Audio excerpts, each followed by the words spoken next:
Here we go. So, the great thing or the scary thing about circuits is that there are a lot of different vocabulary words that if you don't know what they mean, then it feels really, really foreign and really, really weird to you. Okay? If you listen carefully, if you're paying attention, the concepts and the content are not very difficult. So we just need to kind of step into it with an open and clear mind and get ready to start, okay? So on Friday, you started building circuits. You had light bulbs, you had batteries, you had wires. We talked about how to draw circuit diagrams. You may or may not have gotten done with that last part of the sheet. As long as you got done with the front, I'm going to call that good. Okay? You're not going to turn it into me. It's a learning lab. All of this stuff is learning stuff. I just want you to get your hands dirty and understand how it works. Okay? There are two big concepts that are important when we talk about circuits, one of which is voltage. So we're going to write that down. We're going to define it. We're going to make sure we understand what it is here. Okay? Voltage is a concept that goes by many, many names. And so I want to introduce you to those names here really quickly first, so you've got kind of a list. And it's one of those things that once you know it, you just know that if you see any of these things, it all means the same thing. So you might see something that's written about voltage. You may also see something that is called electric potential difference. You might see something that's called electric potential. You might see something that's called potential difference. Or you might see something that's called EMF. 1, 2, 3, 4, 5. All of those things, for our purpose, mean exactly the same thing. Okay? All of these mean exactly the same thing. I will generally refer to it as voltage, sometimes electric potential, but you may see things in a book or you may see things on a test that refer to it in any of these ways, and I just want you to be aware and comfortable with the fact that they all mean the same thing. So you say, great, what does it mean? Because I know this much, but I don't know what it means. So voltage is generally marked with a V. Sometimes they write EMF with a curly E, okay? EMF is the one that doesn't mean quite the same thing, but for our purposes, it's close enough.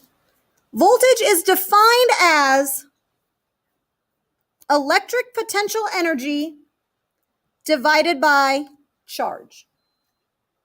So you've seen U before, but we're going to call this one, this is potential energy, but it's electric potential energy.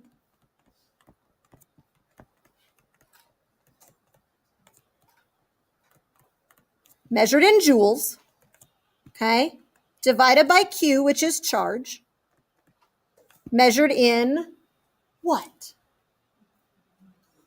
Coulombs. Yeah.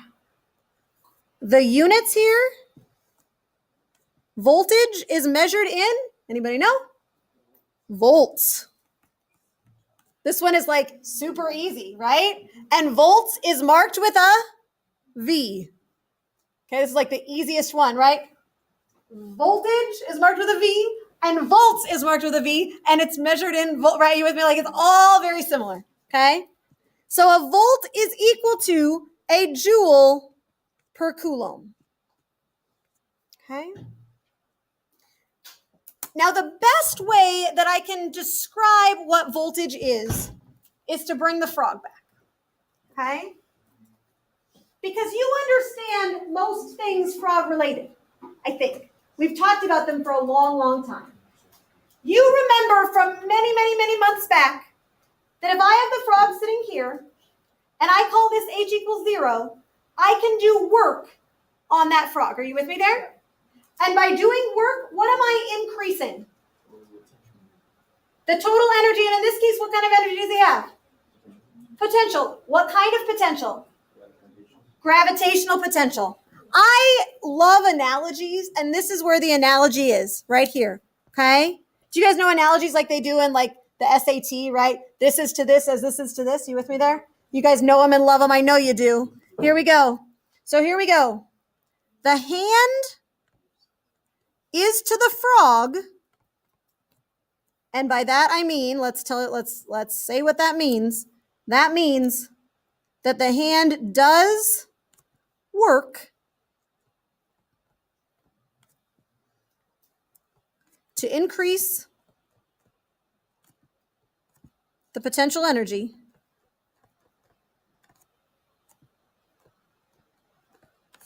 of the frog. Okay? The hand is to the frog as what provides voltage in a circuit? Do you know? What piece of the circuit that you had last time on Friday? What was it? Does anybody know? They're measured as 1.5 volts or 9 volts. It's the battery. Yeah. The battery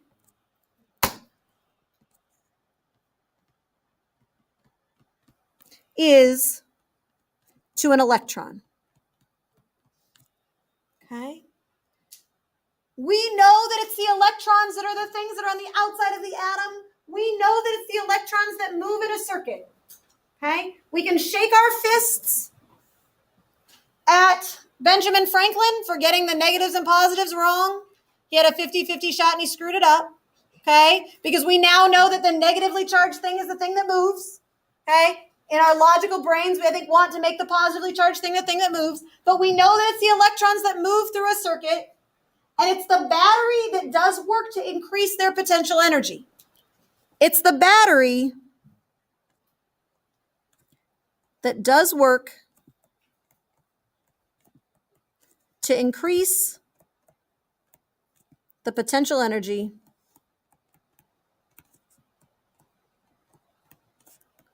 of the electron. Okay.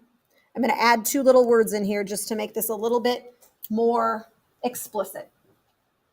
The hand does mechanical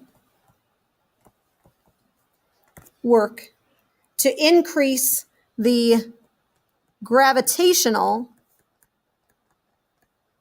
potential energy of the frog, and the battery does chemical work to increase the electric potential energy of the electrons. So in the same way that my hand lifts the frog up, a battery uses a chemical reaction to lift the electrons up, to give them electric potential energy. Okay? We can think of this a little bit more. I'm gonna extend this analogy just a little tiny bit to say gravitational potential energy is mgh. Okay? I could divide that. I will divide that by m, the mass of the frog. And this right here is the potential difference, we'll say gravitational,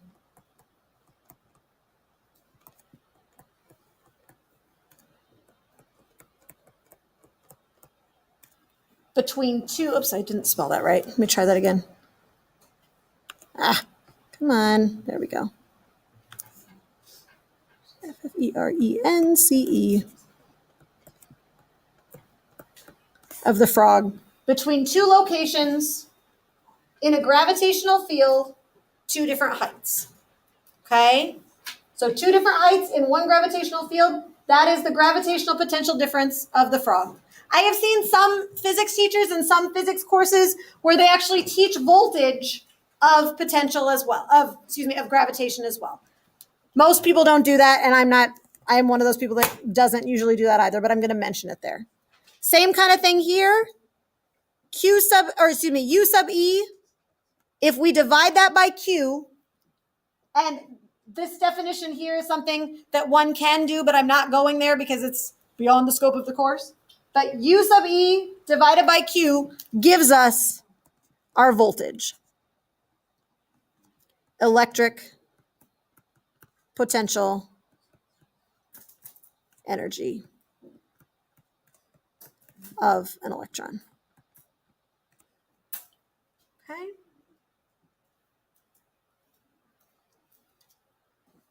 If I have a frog and I lift him up from here to here, and I want to double his gravitational potential energy from here, what would I need to do? Lift him up twice as high, right? If I have an electron and I want to give it some electric potential energy, and I've got one battery, that's going to lift it up 1.5 volts. How am I going to lift it up twice as high? What am I going to add? Add another battery. Same kind of deal. So that's the other piece that I want to say here to make sure that we know, okay, is that if we double the batteries,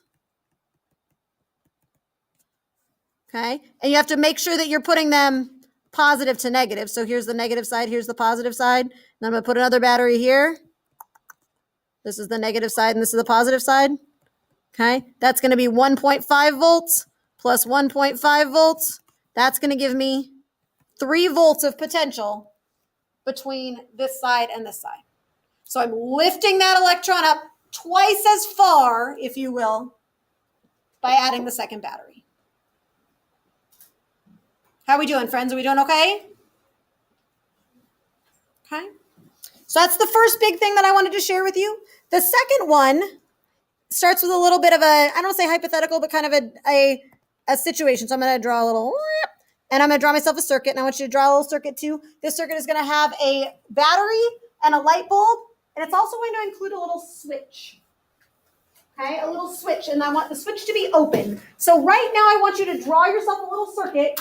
Remember your circuit diagram rules. Most importantly, that your battery is not going to be a rectangle with a little knob, right? And your wire is not going to be curvy. Okay? So go ahead and draw yourself a little circuit. Go ahead and put a light bulb on there. I'm going to put my switch right here. You can put your switch wherever you want it. Looks something like that. So we're going to take a look at this circuit.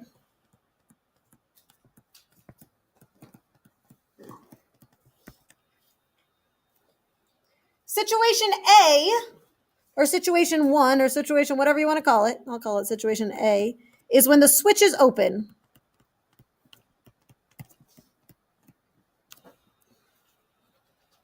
First question. Are there electrons in the light bulb? Yeah. How do you know there are electrons in the light bulb? Because there are electrons in most things, because there are electrons in atoms and the light bulb is made of atoms. So sure, yes. So there are electrons. Yes. We have electrons in the wire in the light bulb. Are the electrons in the light bulb, like, so I'm talking about in the filament, I'm not talking about the glass, like in the filament, are the electrons in the wire moving?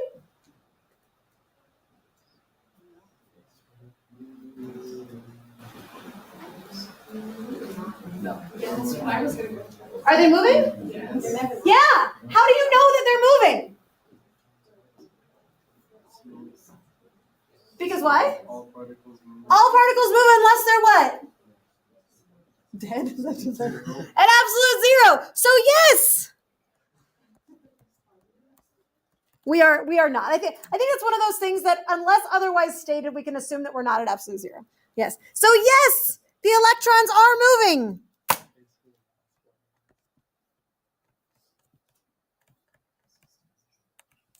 Because they're not at absolute zero, right? So that's got to be. Are the electrons moving in one general direction? Are they all moving in kind of the same general direction? No. No. That's the one thing we want to know is that no. The electrons are moving in random directions, right? Random directions. There's no discernible there's no discernible one way that they're going. Is the light bulb lit? No.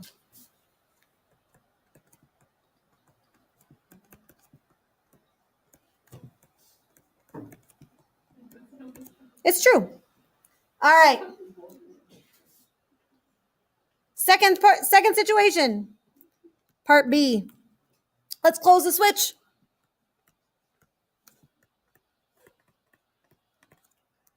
Choop, choop, choop, choop. Okay. What happens when I close the switch? I complete the circuit.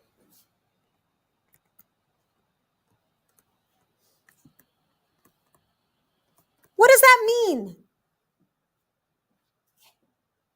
The light's on. The light is going to turn on.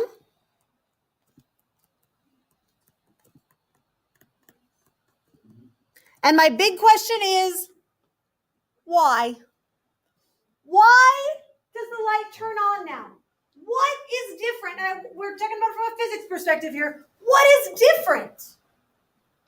What have I done in this situation? Yeah. You connected the negative terminal of the battery to the positive terminal of the battery, and that's where the potential differences started moving. Okay, so I'm gonna write that. I want to make sure I get it right. So you said connected the negative terminal of the battery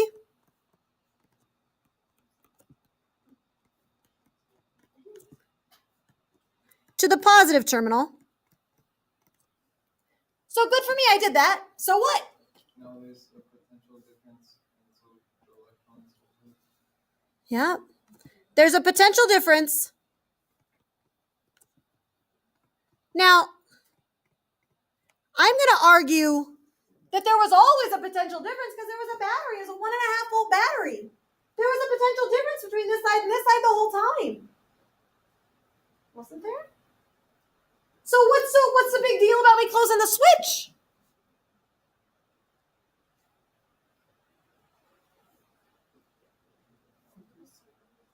I mean, you're almost there, but we got one more little step there. There was a potential difference here. And it was raising those electrons up, right? That if I have a frog and he's sitting here, what has to be true in order for him to fall? There should be something kind of pulling him back down, right? Yeah.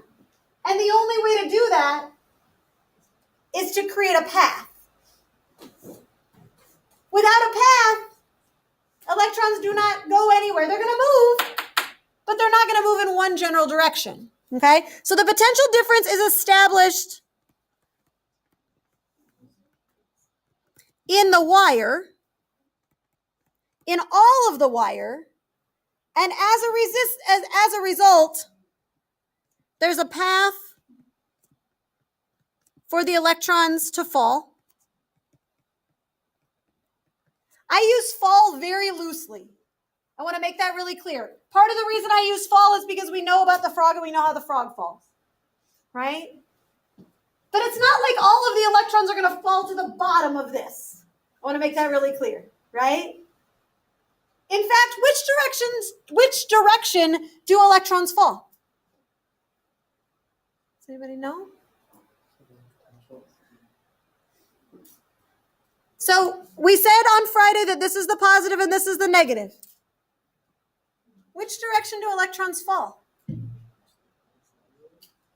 They fall towards the positive. Yeah. Electrons fall toward the positive terminal of the battery. So the electrons actually move in that direction. Okay? When the electrons were here at the negative terminal of the battery, just like when my frog is lifted up here, they have a lot of potential energy, right? My frog's got a bunch of potential energy, and it's got to lose that potential energy. It's got to turn into something else. As my frog falls, it turns into what? Kinetic energy, and then when it hits the bottom, then it turns into heat and sound. Does that make sense? Boom. Woo. Do my electrons just accelerate faster and faster and faster and faster and faster? If they did, then we'd have a really big bulge that would happen. Are you with me there? There'd be tons and tons and tons of electrons that would be lining up, and that doesn't happen. Okay? So the electrons don't gain kinetic energy, but as they fall, those electrons lose their electric potential energy. And did I spell that wrong? Is that right? No, it's wrong. I don't know why I do that every time. There we go. Lose their electric potential energy, and it turns into, because it doesn't just disappear, conservation of energy, right? Can't just disappear. It has to turn into something. What does it turn into? What does it turn into?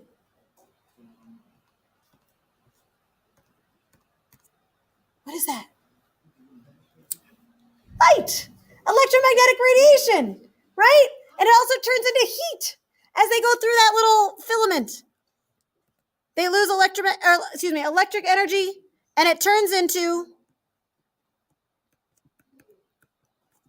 heat and light.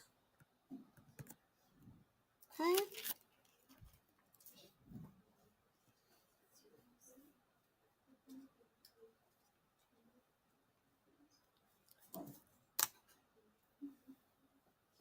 One more little quick question for you. Once I close that switch, those electrons move fast or slow? Seems like they should move fast, doesn't it? Yeah. How long does it take for that, after that switch closes, for that light to turn on? No time. Like, it's instantaneous, right? Electrons move very, very, very slowly. Okay. I don't have the number. I'll look it up while you guys are doing your lab today. But it's something on the order of hours per meter. Okay. Does that make sense? Like, it takes an hour or something like that for the electrons to travel a meter. They move very, very slowly. So why does the light bulb turn on right away? There are already electrons in it. You with me there? Does that make sense? It's subtle, but it's important. Those electrons move really slow.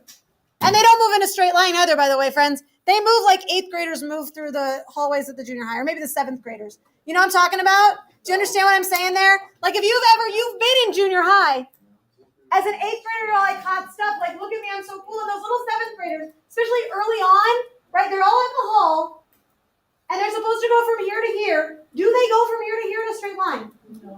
Heck no! They bounce around, right? Some of them go backwards as they're moving forwards.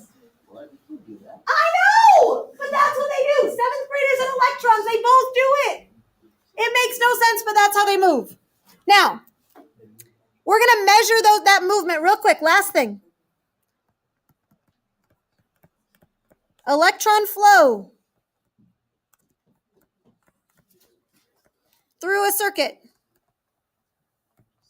It's quantified by something. What's it quantified by?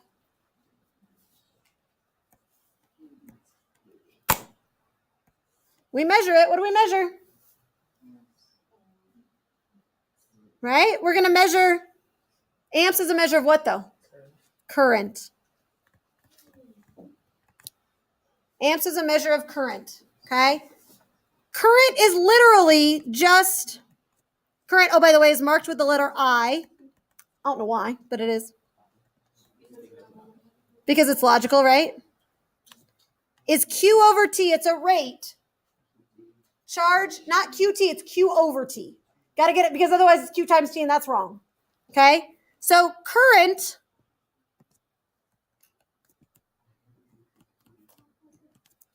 is, what's Q? Charge?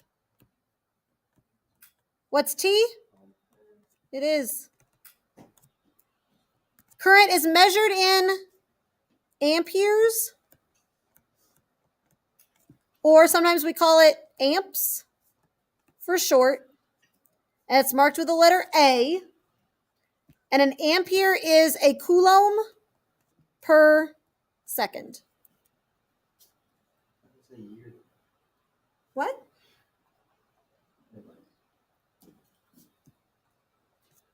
Are you okay? Yeah. Okay. Today, you are going to begin a lab. You're going to make some good progress on a lab where you are going to measure current and voltage in some circuits. You're going to use the blue circuit boards, and you're going to use them. No, it's a different lab. And you're going to use a multimeter to do this. So I need to teach you really quickly how to measure current and voltage, because if you do it wrong, your data is going to be crappy. I mean, let's be honest, it's not a good thing. We don't want it, okay? So here we go. Measuring current and voltage. Draw yourself another cute little circuit.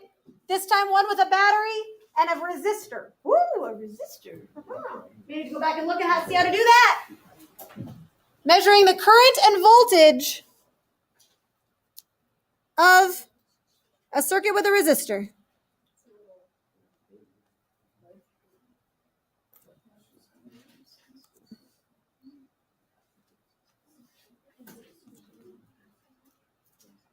It's going to look something like that. Very simple circuit, friends. Wait, where's the you not need a light bulb?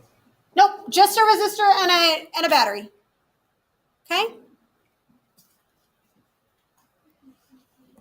To measure current, you are literally counting the number of charges, or I'm going to say the amount of charge,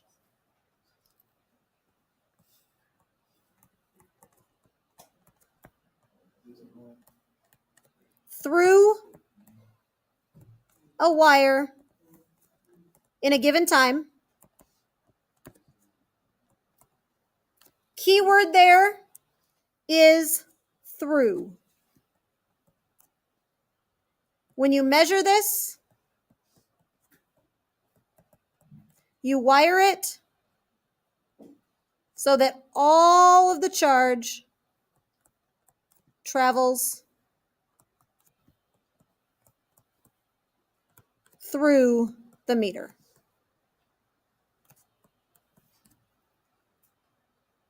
Okay? To measure voltage, you are comparing the potential at two different points.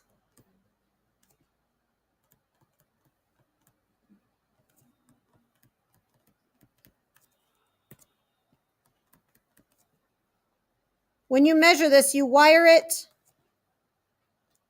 so that just a little bit of that current's going to go through it. So you want to wire it across a resistor or battery. Let me show you what I mean. Okay?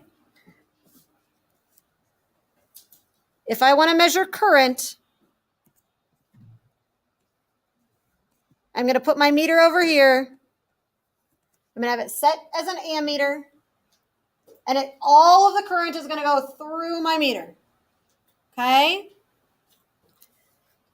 If I'm going to measure voltage, I'm going to clip it to two different ends, two different sides, and I'm going to measure the voltage across. Okay? This is the key. You got to do it these two ways, otherwise your data's not going to be good. What's that? Yep, I'm not going to move this. Yep. All right. What I would like to do with you right now is I'm going to take you back and show you the equipment real quick, just to make it very clear as to what you need to do. I'm going to let you know, friends, that the lab, I'm going to put this up and then I will put the other thing back. The lab, it looks like this, the printer was being goofy, but I realized as I was standing down there getting frustrated that you really just need to read this. So I put it up on Canvas so you can just read it there. We can save a piece of paper that way. Okay. So it's all up on Canvas. You can access it there. Okay. So let's go meet in the back and talk about what we're doing.